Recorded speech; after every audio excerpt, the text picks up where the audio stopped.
functioning or not yet?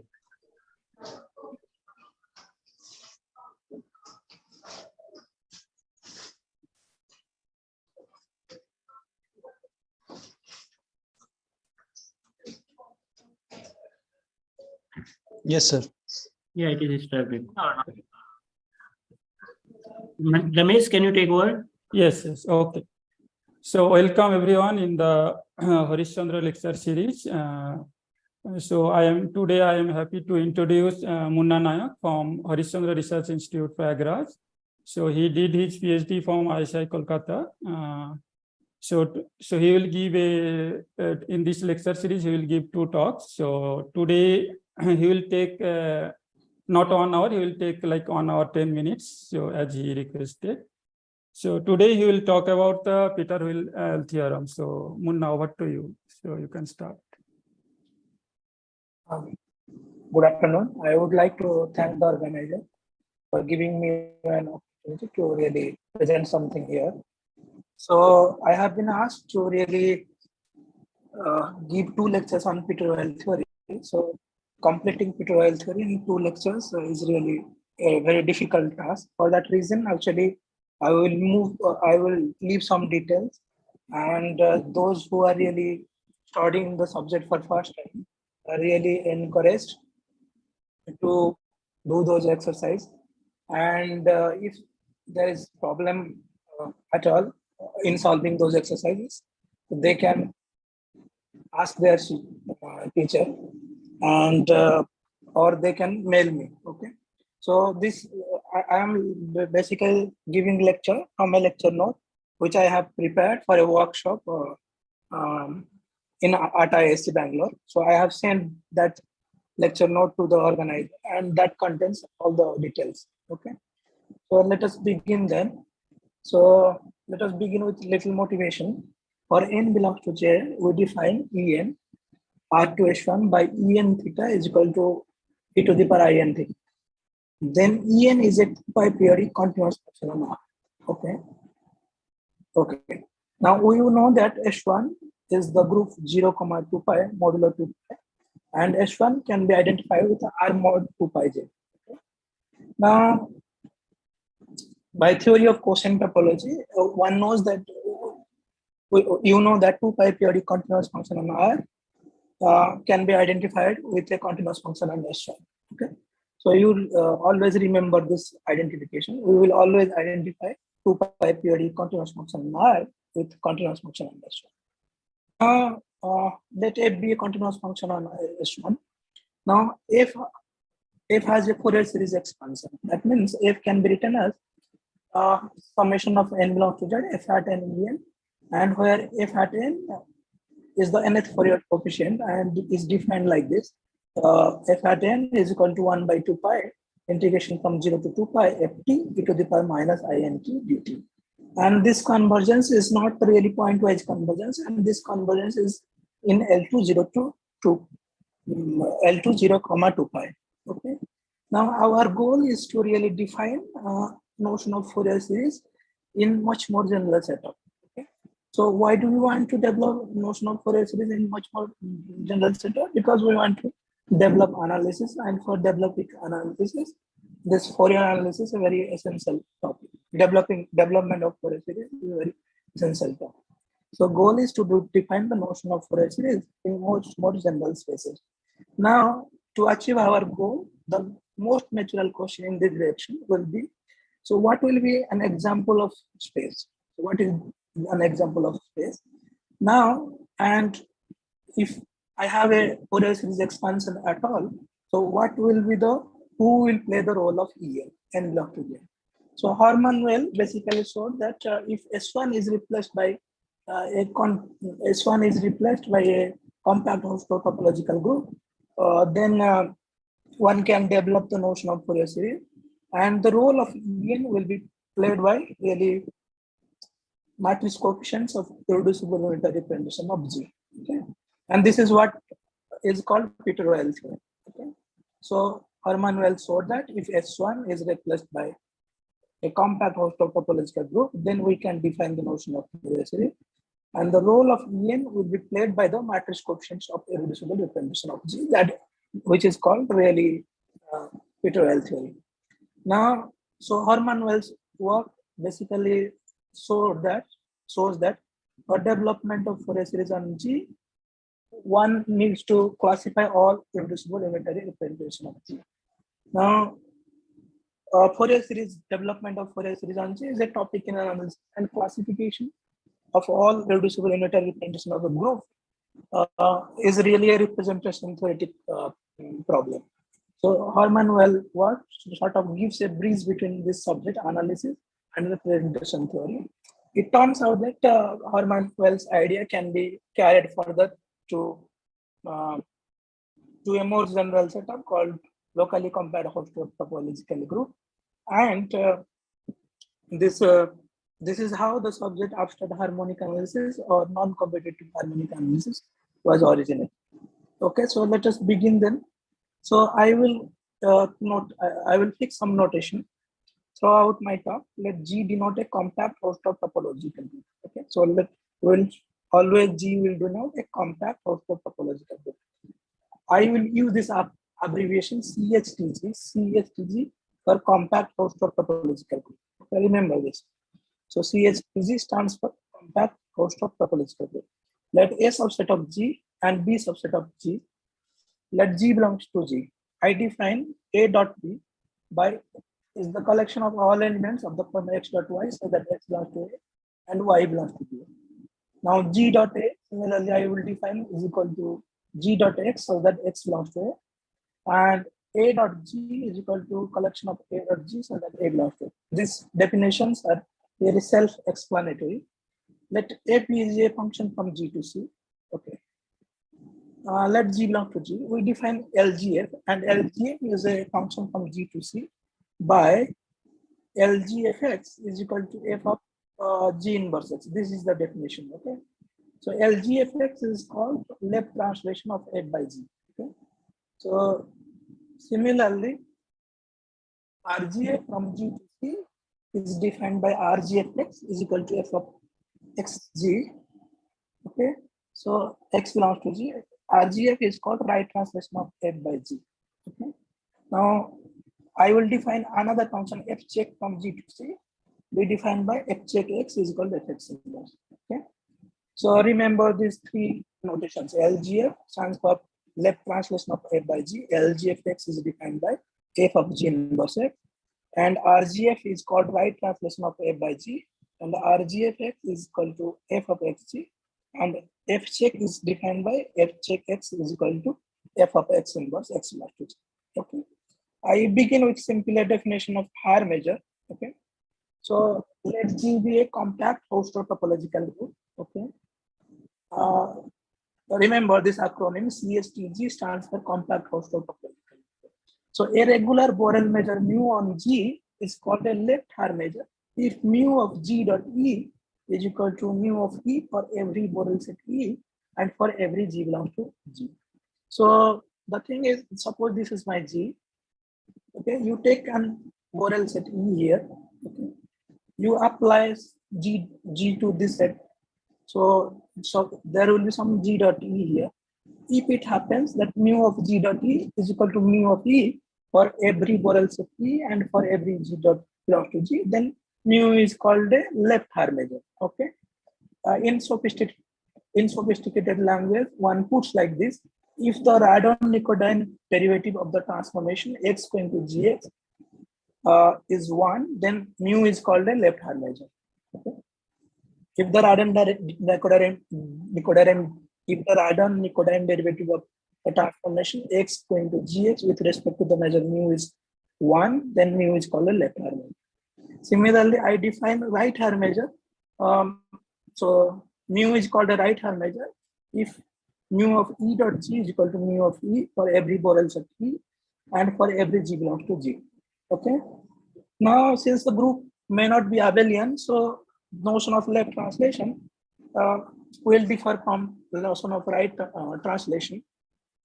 So it may not, you may expect that a left Haar measure may not be a right Haar measure, but however, there is a result for the compact group case that in a compact group, G, any left Haar measure is a right Haar measure, and any right Haar measure is a left Haar measure. Okay. So in any compact host of a topological group G, any left Haar measure is also a right Haar measure, and vice versa. So since there is there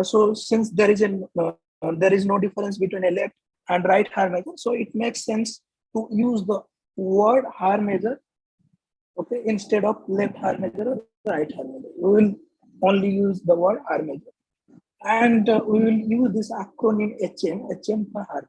Okay. Okay. Now this is a result due to von Neumann. Let G be a compact host of topological group G, then there exists a unique Haar measure on G with measure of G is equal to 1. Okay, and mu is called normalized Haar measure. Okay, we will assume this result, and for proof you can see this Holland.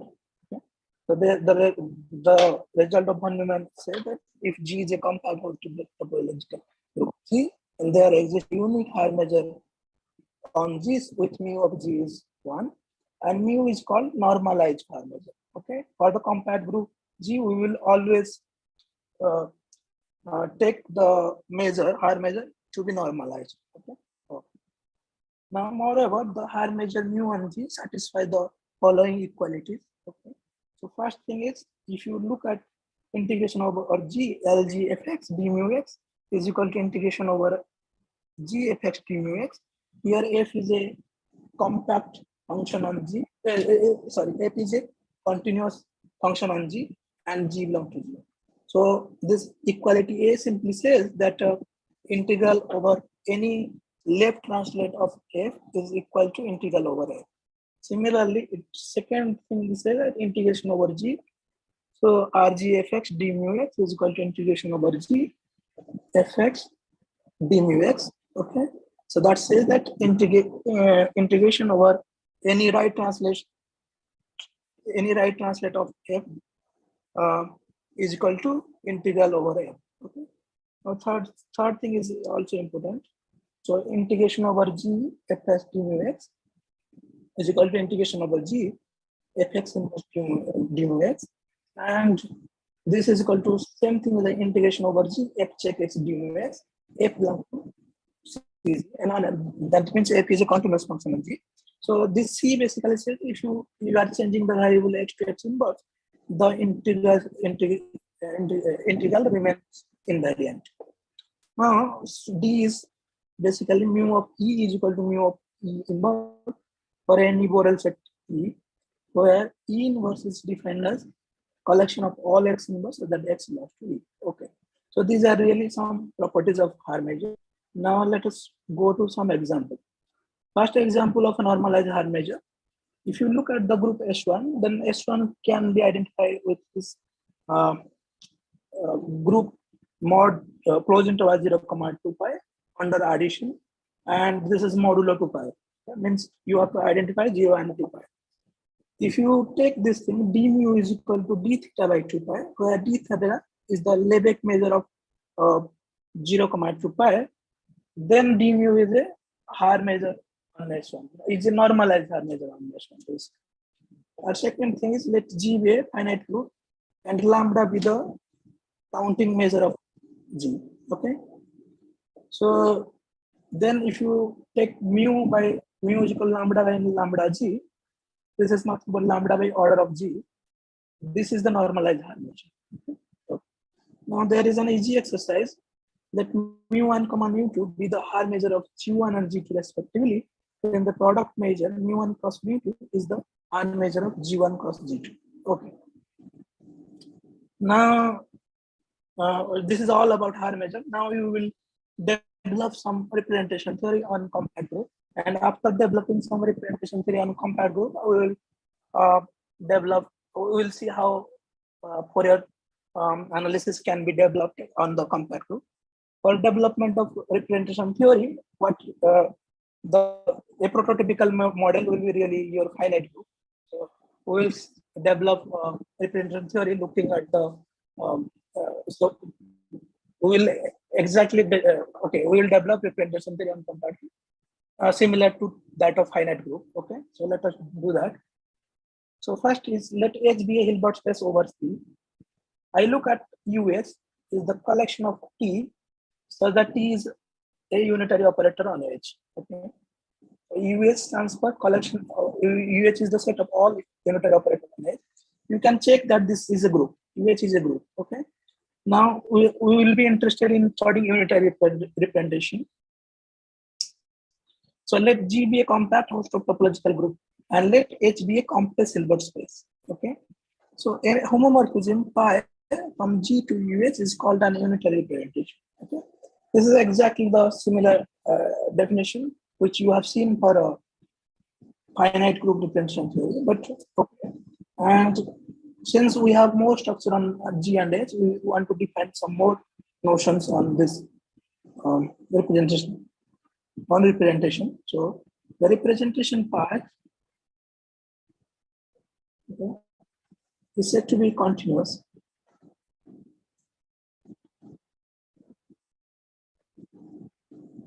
Okay. If for each fixed B belongs to B, if this B belongs to a map, okay, G going to pi GB is continuous from G to H.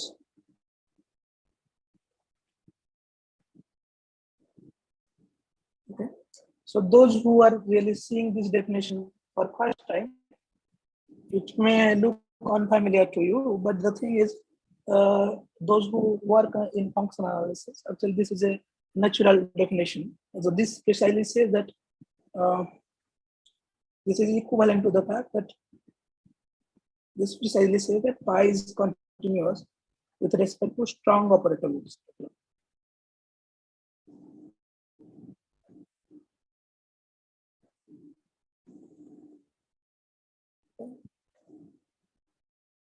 Strong operator topology.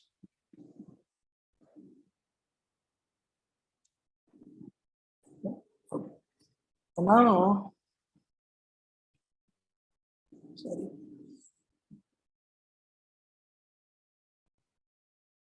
Okay. So now definition, let pi comma h pi be a unitary representation of G. Okay. Then this h pi, space h pi is called the representation space, and d pi, dimension of h pi, is called the dimension or degree of representation. Okay. So if pi comma h pi is a unit, okay, so I will use this acronym UR for unitary representation. So UR will stand for unitary representation. So, okay. So remark, if a pi comma h pi is a unitary representation of G, then G acts on h pi linearly with action given by G is equal to pi G dot B. So G has a natural action on h pi, but that action is linear, as in the finite dimension, in the finite group representation. So let pi comma h pi be an unitary representation of G. A subspace W subset of h pi is said to be pi invariant or G invariant if pi G W is subset of W for all G belongs to G. Okay, so this is exactly the same definition for finite group representation theory. Now there is a simple exercise. If W is G invariant, then W closure is also G invariant. You can do this exercise, I believe. So if W is G invariant, then W closure is also G invariant.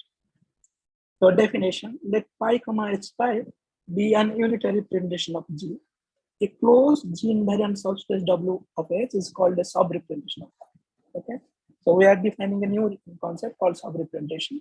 So that is a closed G invariant subspace W of H is called a sub-representation of pi.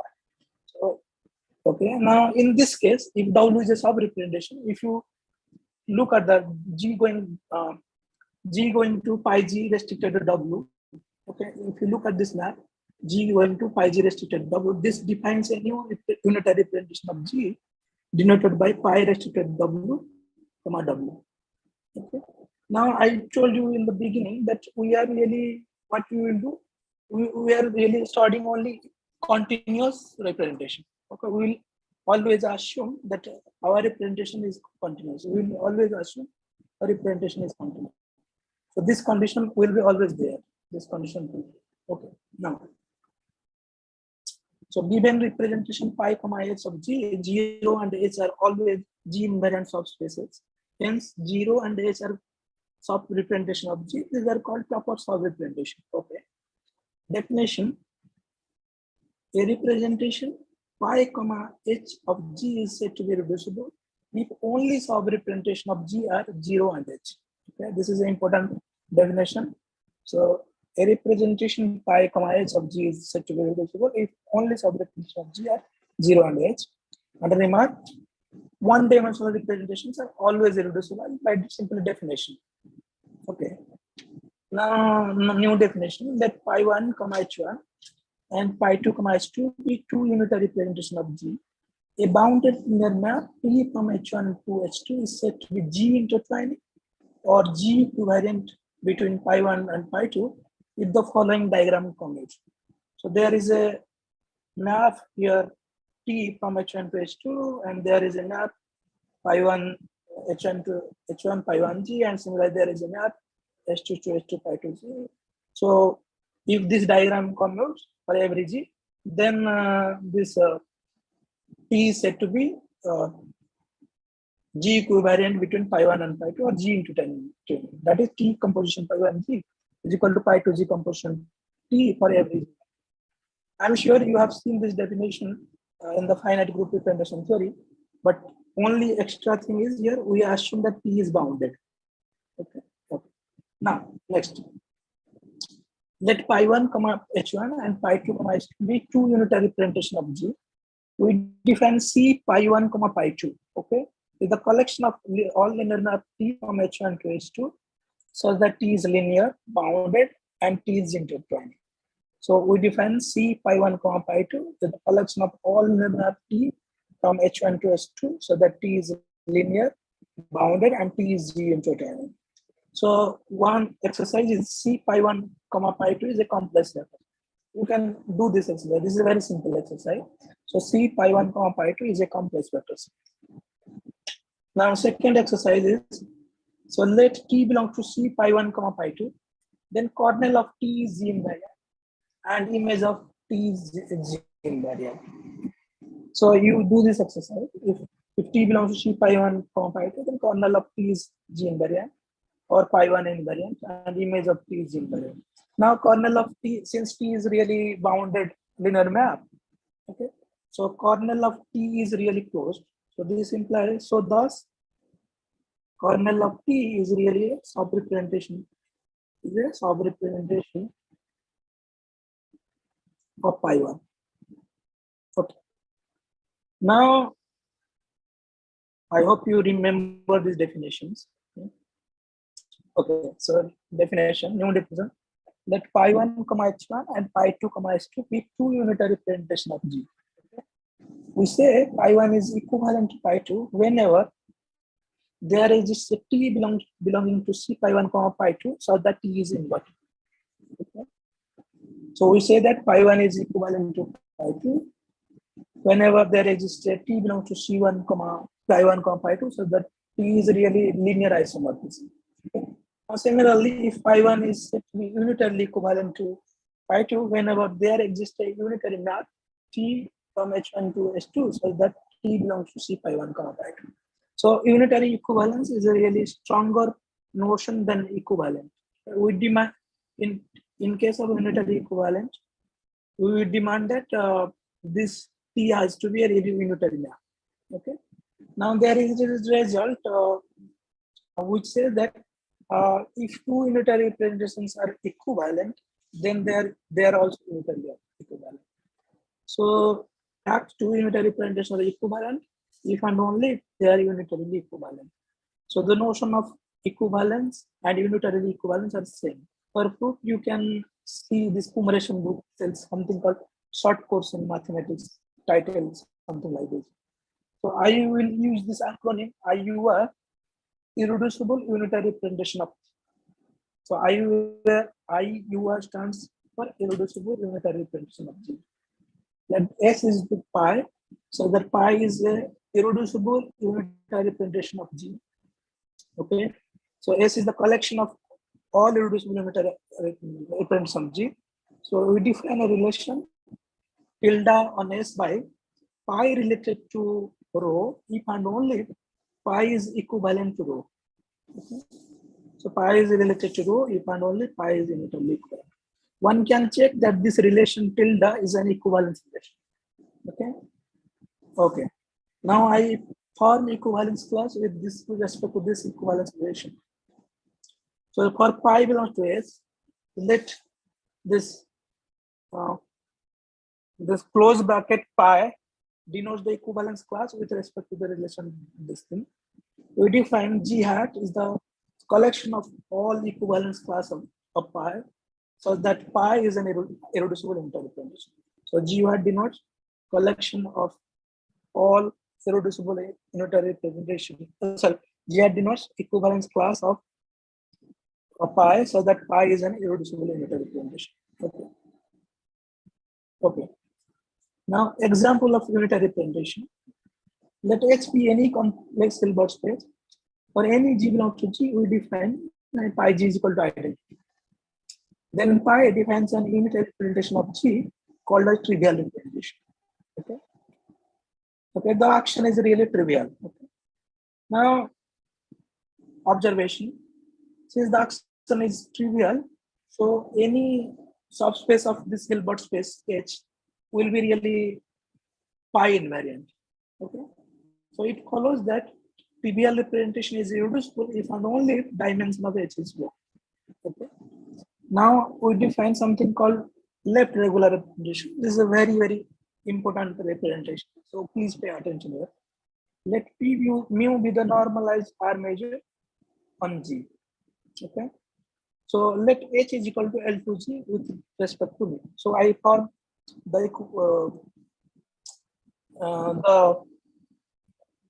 so I found the L to G with respect to this mu. So L to G contains all square integral functions from G to C. Okay. So for each G belongs to G, LG, L to G to L to G is a unitary map. So why it is unitary? Remember in the beginning, actually I have said that if something is a Haar measure, so that if since mu is a Haar measure, it will have satisfied property like this: LGF d mu over G d mu. Sorry, let me write it here. Really, it will satisfy like this: LGF x d mu x.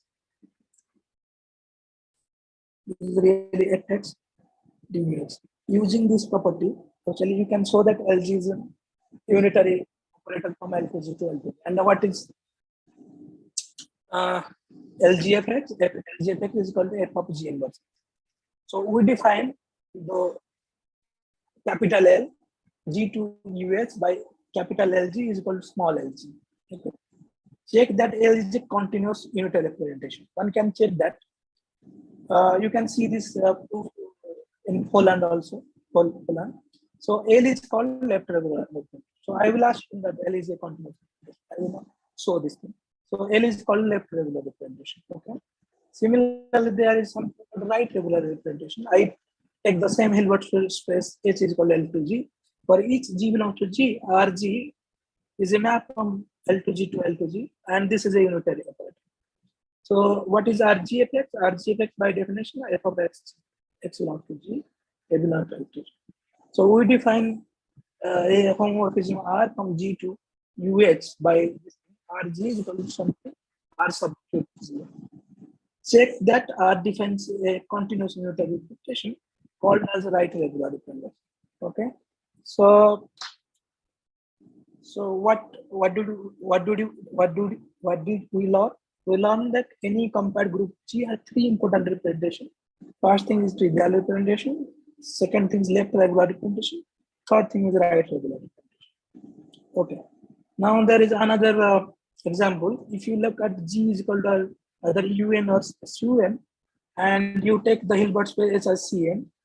If you look at the usual action, you define phi AB is equal to AB is the usual matrix multiplication, if you are thinking any vector as column vector, then this is a unitary representation. So conclusion, every compact host of topological group G has three important representation: trivial representation, left regular representation, and right regular representation. Now remark, left regular representation L, L to G is of G is unitarily equivalent to right regular representation R, L to G. So for that, proof is very easy. So let A belong to L to G. Recall that f check G to C is a function given by f check x is equal to f of x inverse. We have defined this thing previously. We define a map T from L to G to L to G by TF is equal to really f check. So this is really T of f. T of f is equal to f check. Okay. So using this property, that's integration over G f x d mu x is equal to integration of G f check x d mu x. One can easily take that P is a unitary operator and P is unitary. So fill the details. So this is a very easy exercise. Okay. So any left regular representation of G is unitarily equivalent to right regular representation. Now there are two exercises. You should really, this is a very simple exercise, but these are very useful exercises. Let A, B two linear operators on a vector space B, so that AB is equal to BA. Then A preserves null space of B, image of B, and eigenspace of B. It says that if A and B are two different operators, so that A commutes with B, then A preserves null space of B, image of B, and eigenspace of B. Now, second exercise is let H be a Hilbert space and T be a bounded linear operator on H. Okay. Suppose W subset of H is T invariant, then W part and W part is T star invariant. I know what is W part. W part is the collection of all X velocities. So this is the definition of the X velocity. So that XY is equal to 0, all Y belongs to inner part of XY is equal to 0 for all Y belongs to.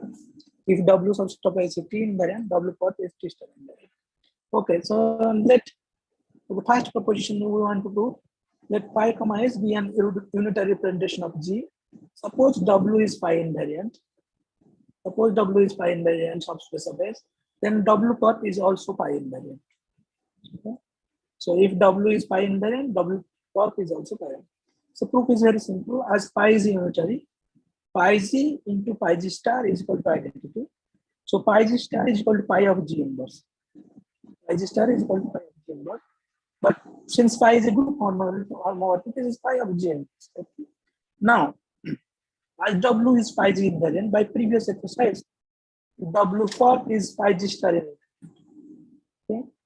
Hence, I will get that pi G star W part is contained inside W part for every G belongs to G.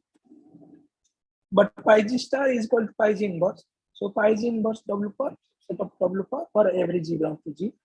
Now, if G varies through elements of G, then so G inverse will vary through all elements of G. That means this will imply that pi G W part subset of W part for every G belongs to G. Therefore, W part is pi invariant. Okay. So we have proved this thing proposition. So now on this there is another proposition. Let pi comma h be a unitary representation of G. Let W be a closed subspace of H. Okay. Then W is G invariant if and only pi G PW is equal to pi G PW for every G belongs to G. Here PW denotes the orthogonal projection onto W. Okay. So this let me read the proposition once more. This proposition says that let pi comma h be an unitary representation of G. Let W be a closed subspace of H. Then W is G invariant if and only if this PW, which is nothing but orthogonal projection onto W, commutes with all pi Z. Okay, that is equivalent to the fact that PW belongs to C pi comma pi. Okay, so okay, this is a proposition I will not prove, and I will not need this proposition. So proof is really exercise. A hint: you have to use the previous proposition. You can see my note which I have sent value. It is a very easy proposition. You can try it. Okay. Now there is a important lemma which is called Schur's lemma. Let pi comma h be an unitary representation of G. Okay. Then pi is irreducible if and only if C pi comma pi is equal to lambda times identity, so that lambda belongs to C. Okay. So the first statement says that if pi is an irreducible unitary representation, then pi is irreducible if and only if C pi comma pi is equal to lambda times identity, so that lambda belongs to C. It has also a second part. Suppose pi 1 comma h1 and pi 2 comma h2 be two irreducible unitary representations. Okay. Then dimension of C pi 1 comma pi 2 is equal to 1 whenever pi 1 is equivalent to pi 2. Okay. This is the symbol for equivalence, right? Equivalent. So dimension of C pi 1 comma pi 2 is equal to 1 whenever pi 1 is equivalent to pi 2. Otherwise, if pi 1 not equivalent to pi 2, then C pi 1 comma pi 2 is equal to 0. Okay. So it says that if pi 1 is not equivalent to pi 2, C pi 1 comma pi 2 is 0. If pi 1 is equivalent to pi 2, dimension of C pi 1 comma pi 2 is 1. So this is an extremely important lemma in the representation theory. So we will prove all the result by almost using this lemma. Okay. So now, and the thing is, this proof of Schur lemma is not difficult except for one part of A. Okay, but I will not prove this Schur lemma, but because it will take a lot of time. Okay, so I will assume this lemma, but I will apply this lemma to prove certain result. Okay, and you can really see my note for proof of this. Okay. Now, first proposition I want to prove that let pi comma h be an irreducible unitary representation of abelian group G. Then dimension of h is equal to 1. The then dimension of h is equal to 1. Okay. Probably you must have seen there is a result in the set of finite group. The same group. Fix G belongs to G. Okay. Now, as G is abelian, then Gx is equal to xg for every x belongs to G. That implies this phi of Gx is equal to phi of xg for every x belongs to G. This implies pi z pi x is equal to pi x pi z for every x belongs to G. That means pi z really commutes with all the elements pi x for every x belongs to G. That means pi z belongs to C pi comma pi. So by Schur's lemma, there exists lambda G belongs to C, so that pi z is equal to lambda G comma pi. Okay. Because we have assumed that pi is irreducible. So hence for every G belongs to G, for there exists lambda G belongs to C, so that pi z is equal to lambda G into identity. Now, since pi z is really scalar multiple of the identity operator, therefore any subspace of H is really G invariant. Okay. Okay. So it shows that any subspace, the star precisely shows that any subspace of H is G invariant. Now I take W be a subspace of H, so that dimension of W is equal to 1. Now using star of previous space, it follows that W is pi invariant. Okay. Now since W is finite dimensional, W is also closed. Okay. So W is a non-zero closed G invariant subspace of H. But I have assumed that pi is irreducible unitary representation, so that implies W is equal to H. Hence, dimension of H is equal to dimension of W is equal to 1. Okay.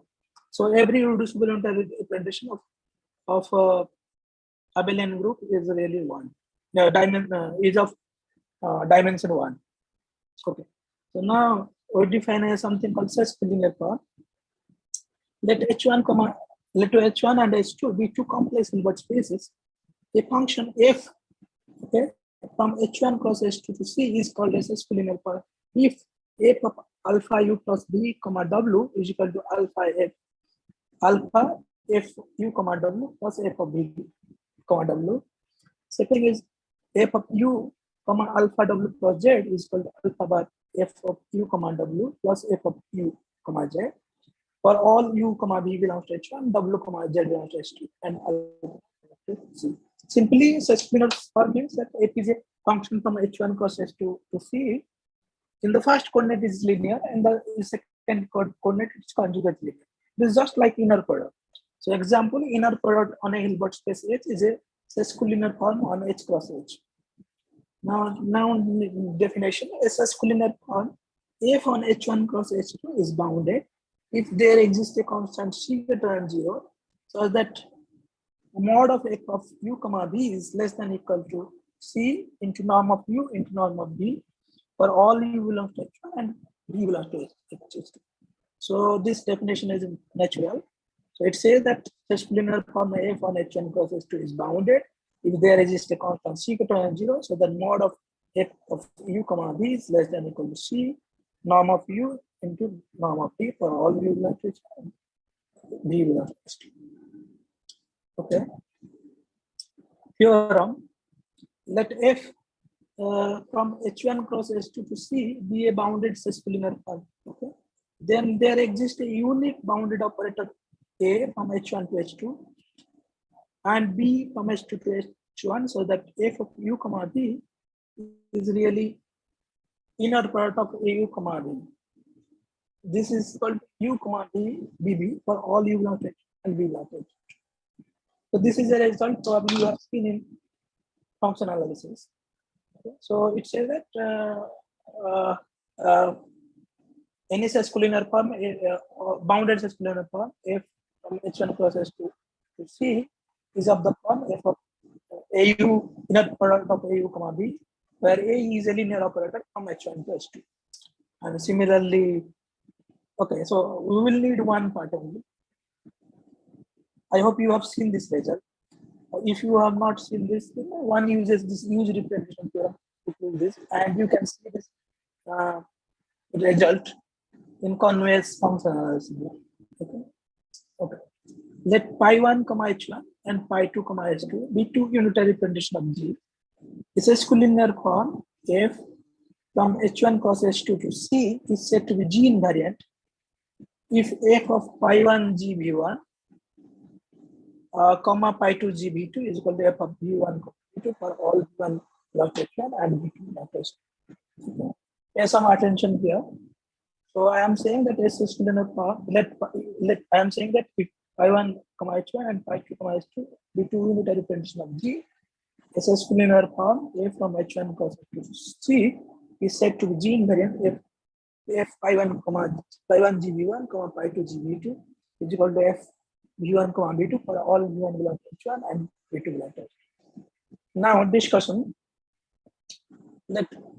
So we will okay. So remark. Okay, so we have a remark before discussion. Let pi comma h be an unitary representation of G. Then the inner product on H is G invariant bounded sesquilinear. Because the representation is unitary, for that reason is this remark. Now discussion. So let pi1 comma h1 and pi2 comma h2 be two unitary representation of G. Okay. So I am taking two unitary representation pi1 comma h1 and pi2 comma h2. Let f from h1 cross h2 to c be a G invariant bounded sesquilinear. Okay. Now by previous theorem there exists a bounded map P from h1 to h2, so that f of u comma b is equal to inner product of pu comma b for all u belongs to h1 comma b belongs to h2. Okay. So claim is this thing that T is really G intertwining between pi1 and pi2. Claim T belongs to C pi1 comma pi2. Okay, let us prove this claim. Okay. As f is G invariant for each G belongs to G, then f of pi1 gu comma pi2 gb is equal to really f of ub, u comma b. Okay. Now since recall from this, look at this expression in star. Okay. From star it follows that this left f of pi1 gu comma pi2 gb is nothing but inner product t pi1 gu comma pi2 gb. Now similarly from star it follows that right hand side f of u comma b is nothing but inner product u comma b. Now this, okay, Now pi to g will, if you, it will come to this side, this will be become inner product of pi to g star t pi 1 g u and v, and this is tu inner product of tu comma v. That means, and this happens for, this is true for all u and v. For that reason, that pi to g star t pi 1 g is equal to t. Now pi to g is really unitary map, so I will multiply pi to g in the both one side. So that will give you t pi 1 g is equal to pi to g comma t for every g belongs to g. That means t is a really g, t is really g intertwining between pi 1 and pi 2. Okay. Now, hence t belongs to C pi 1. Now you will apply this thing to a special setup. Suppose pi 1 and pi 2 are irreducible unitary representation, and pi 1 is not equivalent to pi 2. So, okay.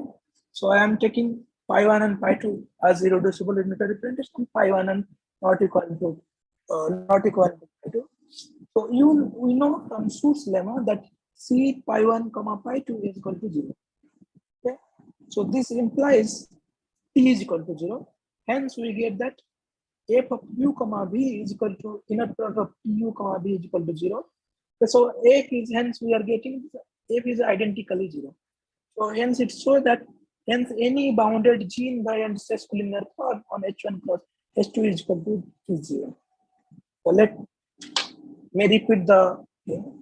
So what I have shown, that if pi 1 and pi 2 are irreducible unitary representations and pi 1 is not equivalent to pi 2, then any bounded G-invariant stress collinear form on H1 cross H2 is 0. Now case 2, suppose pi comma h is an irreducible unitary representation. Let pi 1 is equal to pi 2 is equal to pi, then t belongs to C pi comma pi. Because I have proved that t belongs to C pi 1 comma pi 2, so t belongs to pi comma. Since pi is irreducible, by Schur's lemma, t is equal to lambda I, or some lambda belongs to C. So that means f of u comma b is equal to inner product of tu comma b, and t is equal to your lambda I, right? T is equal to your lambda I. So that will imply that this is equal to something like lambda, inner product of lambda u into b. So this is lambda into inner product of u and b. Hence it follows that hence any such collinear form on H cross H is a scalar multiple of the inner product on H. So what we have shown, if pi is irreducible, any such collinear form on H cross H is a scalar multiple of inner product on H. Okay. Okay. So hence we have proved the following proposition: let pi comma h be an irreducible unitary representation G, then any G invariant bounded collinear form F from H cross H to C is precisely a scalar multiple of the G invariant inner product on H. Okay. Now I told you that hence it, from this result it follows that the G invariant inner product on H is unique of positive scalar multiple. Okay. So we have proved an important result. So it says that if pi comma h is an irreducible unitary representation of G, then the inner product on the Hilbert space is unique up to positive scalar multiple. So inner product is completely determined by the group action. Now I define something called matrix coefficient. Let pi comma h be an irreducible, not irreducible. Let pi comma h be an unitary representation of compact topological group G.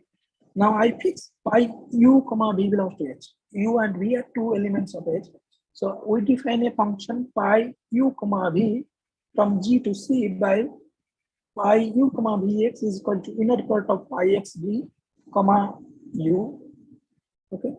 So pi u comma v is x is defined by inner product of pi x v comma u, and x belongs to J. Observe one thing here. Actually, I have taken u first and v second, but in the while defining this, I have put v in the first coordinate of the inner product and u in the second coordinate of the inner product. So I have just changed the ordering. So these two things you remember. Okay. So the function pi u comma v is called as a matrix coefficient of pi. Okay. Since x going to pi x v is really continuous. Okay. Clearly, this function pi u comma b is a continuous function from G. Okay. Now, let us understand why this function is called matrix coefficient. Little clarification. So, let dimension of H is n, is finite. Let S is equal to E1, E2, En be an orthonormal basis of H. Okay. So, okay. So let S is equal to E1, E2, En be an orthonormal basis of H. I will use this acronym ONB for orthonormal basis. Now I comma j entry of G. Okay. Okay. So we look at the pi g is a pi g an operator on H. So we look at the matrix representation of pi g with respect to the basis S. Okay. So if you look at the IG entry of matrix representation of pi g with respect to the basis S, this is given by this is precisely inner product of pi g Ej comma Ei, because you okay, and this is nothing but pi Ei comma Ej. Okay, and for this reason, actually, we really called this is really this function pi u comma b are called matrix function. And here observe that this there is a change in order. Ei will appear in the second coordinate of the inverter. This is the first coordinate. Okay. Hence I comma j entry of pi g is really pi ei comma ej. Okay. For this reason, pi u comma b is called matrix coefficient. Okay, so we will always write pi I comma j instead of pi ei comma ej. Whenever we are really fixed on an orthonormal basis, instead of writing pi ei comma ej, we will write pi I comma j. Okay, the properties of matrix coefficient. Okay, what is let pi comma h be a unitary representation of G? Recall pi u comma b is a function from G to C is given by pi u comma bx is equal to this inner product of pi x b comma u. I will take little water. Just wait.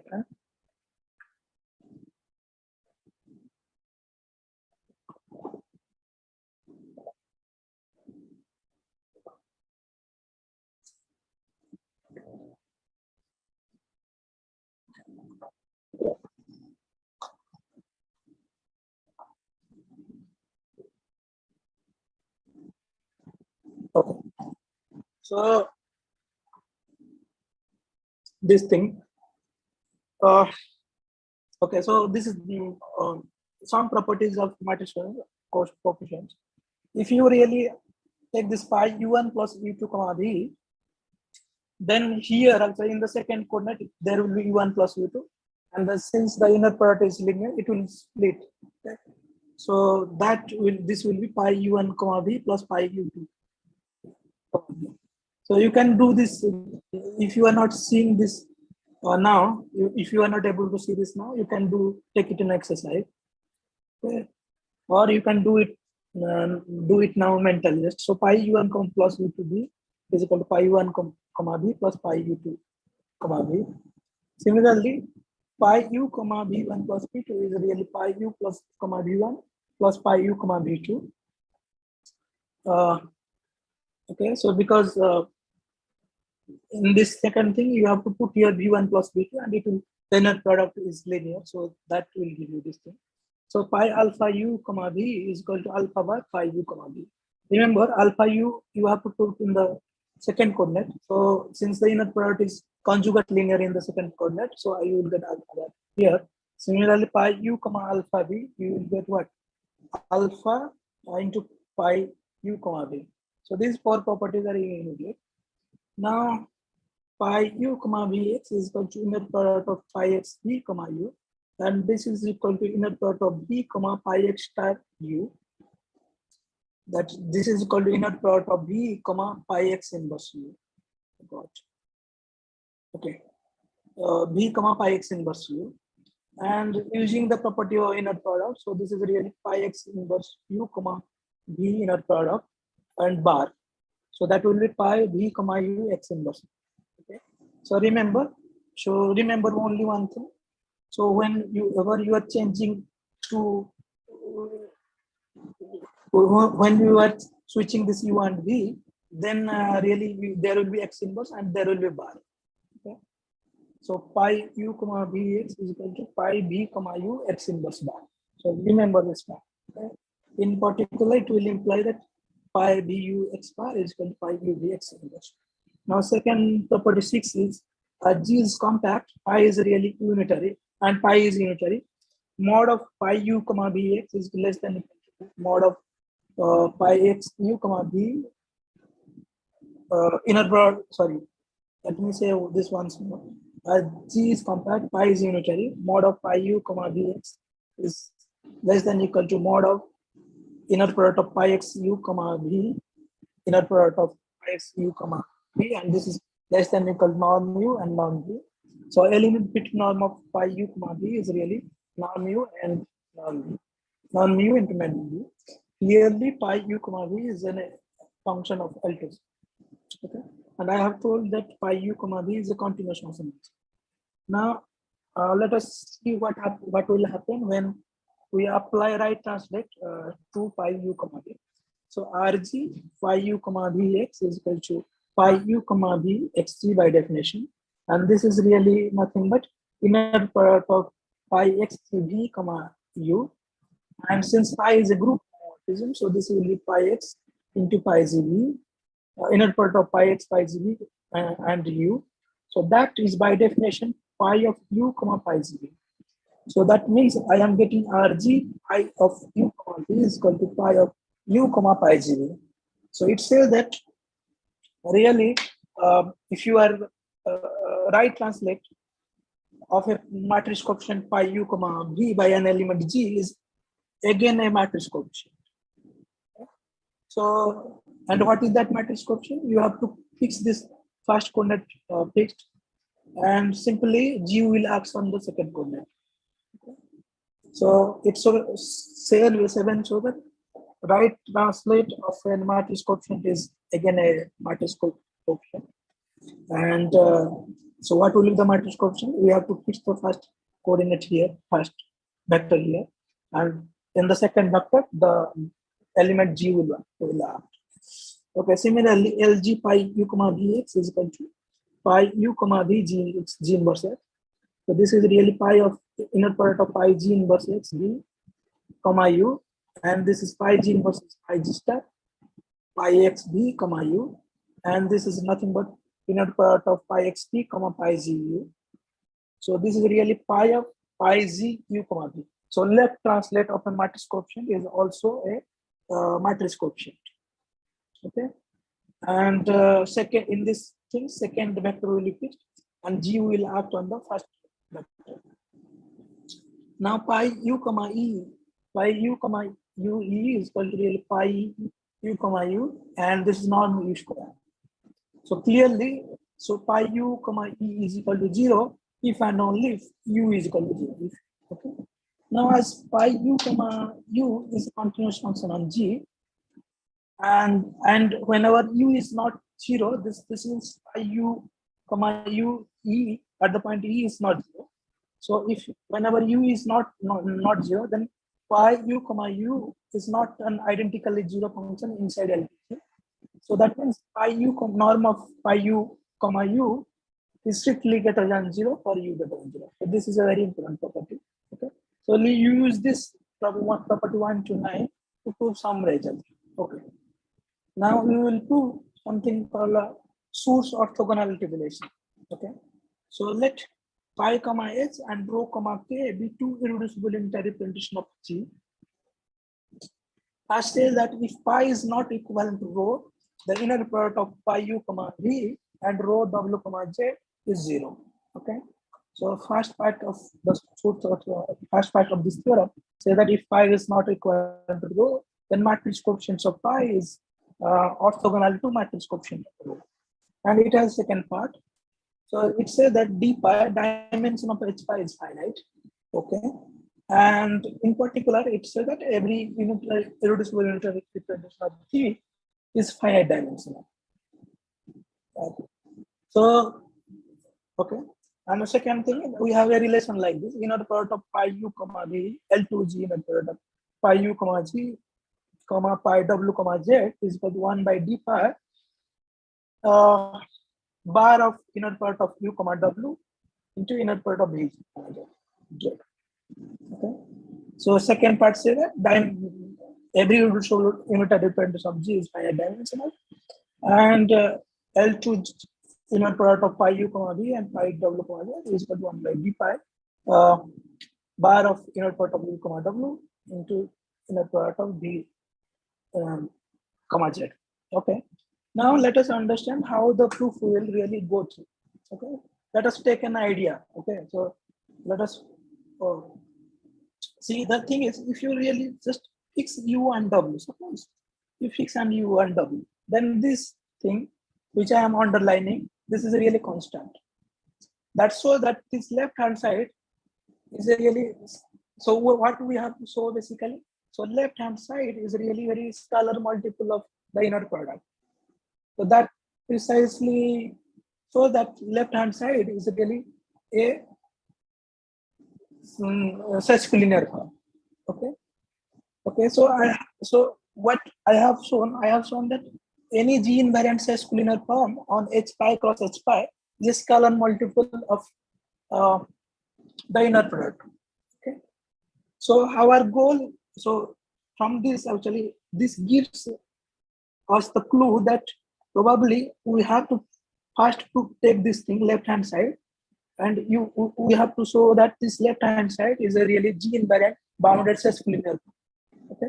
If I am proving this thing is a bounded sesquilinear form, I can use some result to conclude that this is a really some scalar multiple of the inner product. That is the inner scalar multiple of inner product of Z, and that scalar you have to really that scalar you have to prove that the scalar is nothing but this thing. Okay. Okay. So let us give the proof, then you will understand. Fix u belongs to H and w belongs to K.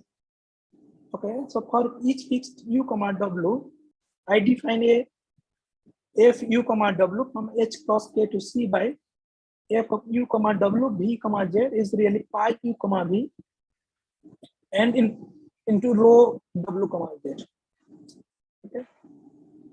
Inner product of pi u comma v into rho w comma v, because I have to prove both 1 and 2. So for that reason I have to. But what will be the what is the sesquilinear form? This is very clear from this thing. So inner product of pi u comma v comma rho w comma z. Now v belongs to H, w belongs to K. Now using this properties of matrix coefficient from 1 to 6, I told you that if you take this pi of, there are some property, right, of matrix coefficient, these properties, pi u1 plus v2 comma v is equal to pi u1 plus comma v plus these properties. Okay. 1 to really 6 up to this 6. Okay. So one shows that this f of u comma w is a bounded sesquilinear form. This is very clear. One can easily prove that there is nothing means. So this is a very easy thing to show that this f comma w is a bounded sesquilinear. So claim f of u comma w is G invariant. So proof. So what we have to do? F of u comma w. So I have to put pi g b here, pi g z here. So this is by definition. Okay. So how this is sesquilinear form defined? So remember this thing. So this is defined by this thing. I am pairing this u b. So I am forming this pi u comma b, and so I am pairing this w and z. So I am forming this rho w comma z. So f u comma w b comma z is nothing but L2 inner product of pi u comma b rho w comma z. So just this ordering you just remember, because so this is something now. So this is a real pi u comma pi g b. Okay, this first thing. Then rho w comma pi g z inner product. Now I have explained you, if you translate rg by this pi u comma v, then you will get this thing pi u comma pi z. There is a property by property 7. Okay, so I have proved that. So this is really, so this thing is equal to this thing. Similarly, rho w pi comma pi z is equal to rg rho w comma z. So and rg you know that is a unitary map. So this is, if since rg is unitary, so this will be inner product of pi u comma b comma rho w comma z. Let us write this as rg is unitary. So this is really f of u comma w b comma z. So f of u comma w is really G-invariant bounded such-planar form. Now, if pi is not equivalent to rho, then we know that any G-invariant bounded such-planar form on this thing, h cross k, is 0. So that means f is identically 0. So this means this inner product is 0 because f is defined by like this. So we have really basically proved this A. Okay. Now we want to prove B. Okay. B is very also easy. So take rho is equal to pi.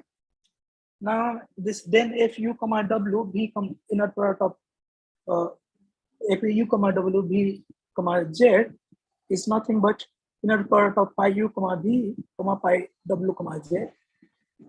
And this I told you that if pi is irreducible, any G-invariant bounded such-planar form, the scalar multiple of this inner product and inner product of B and Z, and there is some scalar here. This is the scalar, but that scalar will depend upon U and W. So I am writing this C U comma W.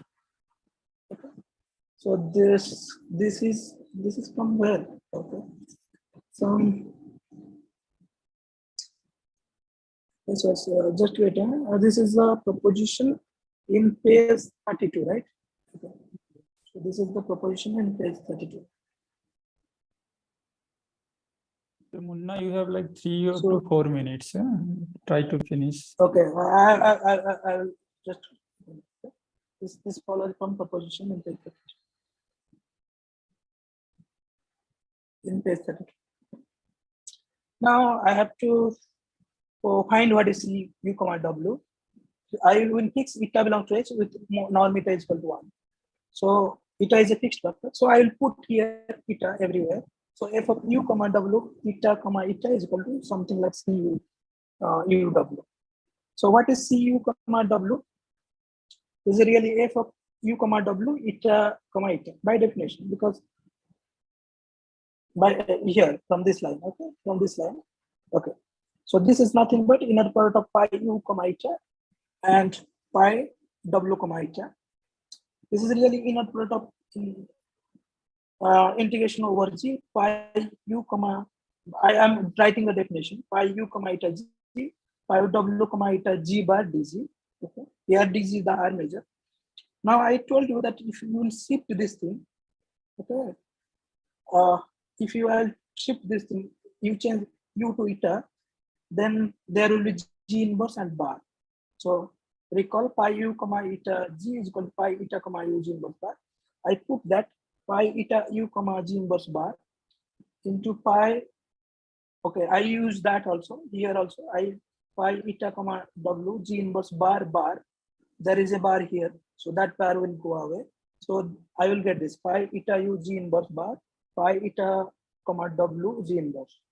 So I will change g to g inverse. So this is integration over g pi eta u g bar pi eta comma w g dg. Okay. So what I am writing, I am getting this c u comma w is nothing but f eta comma w g into pi eta u g bar dg, and this is by definition pi eta comma w inner product with pi eta comma u. This is nothing but f eta comma eta w by definition. Now we have shown that this f of u comma bw uw bz is equal to c u comma w inner product bz. So if I will use that thing, so you will get that this is nothing but c eta comma eta wu inner product wu. So I will get C eta comma eta U W bar. So I am getting what? C U W is equal to really C eta eta bar of U W.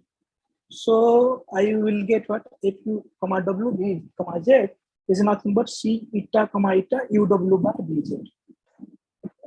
Now, since eta I have fixed, I will call this constant C eta comma as constant C. So I am getting this pi U comma B in a plot pi W comma Z is equal to this constant into bar of this U comma W into BZ. So I have proved this thing. So tomorrow I will prove that this C is really nothing but so 1 by d pi. I will prove that first the dimension of S is really finite and C is really 1 by d pi. I hope I can stop here. This is the point I have to start, page 40. Remember this thing. Okay. So I have obtained this thing, this pi of U comma B. Okay. Yeah. So thank you for the very nice talk. Are there any questions or comments? Yeah, Rekha, I think you are. Yes. Yeah, I have one. So Munna, in Schur's lemma, you say that this is true for every irreducible unitary representations, but you also mentioned that every irreducible unitary representation of a CHTG is finite dimensional. So, but is it true that the Schur's lemma is also valid for representations which are not finite dimensional? Yes, yes. I see. So Yes, it is actually I have not proved. I have not proved yet the representation is finite dimensional. I will prove this thing. Yeah, but in your Schur's Because the lemma, thing is, I am using this Schur's lemma to prove this thing.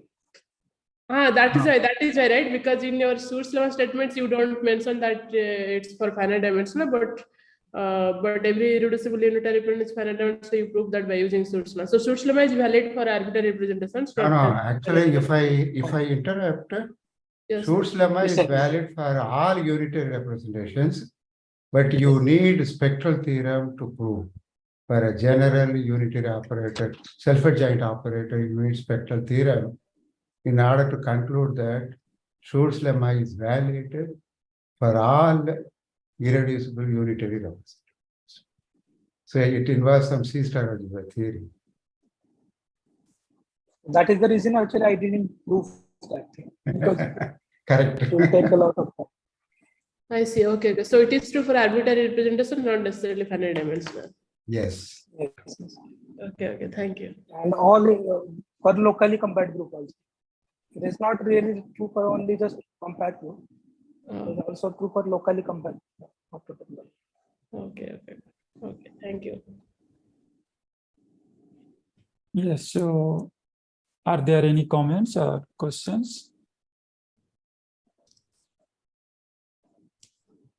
Was the lecture was too fast or what?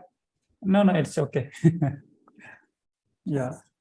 I think it's okay. I think you explained all the preliminaries. Well. Yeah.